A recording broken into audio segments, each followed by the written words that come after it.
ليلتك ودنيتك؟ اه الحمد لله ماشي. تمام الحمد لله. الحمد لله انا ماشيه برضك اهو. تلاش هنعمل يعني. سمعنا عن واحد صاحبنا مش عارف مراته عماله تجيب شمال ويمين. تجيبوا شمال ويمين؟ يعني ايه تجيبوا شمال ويمين؟ كل شويه يروق لها. طب مش وده عارف راجل ده؟ يعمل لها ايه. طب ده راجل؟ مش عارف. مفيش الكلام ده عندنا يا عم احمد، احنا صعايده. هنعمل مفيش ايه الكلام بقى؟ ده عندنا احنا. انت تعرف عني انا يا احمد ان انا مراتي تقول لي تعالى هنا تعالى هنا، انا برضه وانا زيك كده يعني برضه، يعني انت عارف.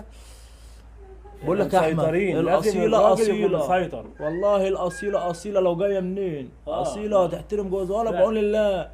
بص يا احمد، من اول يوم جوزنا قلت لها 1 2 3 ما يطلقش 4 5 لا 6 ولا اي حاجه ولا اي حاجه. واخد بالك ولا اي حاجه. انت بتهرج. تشرب ايه؟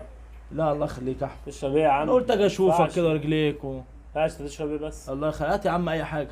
الحمد لله. ام ريان. نعم.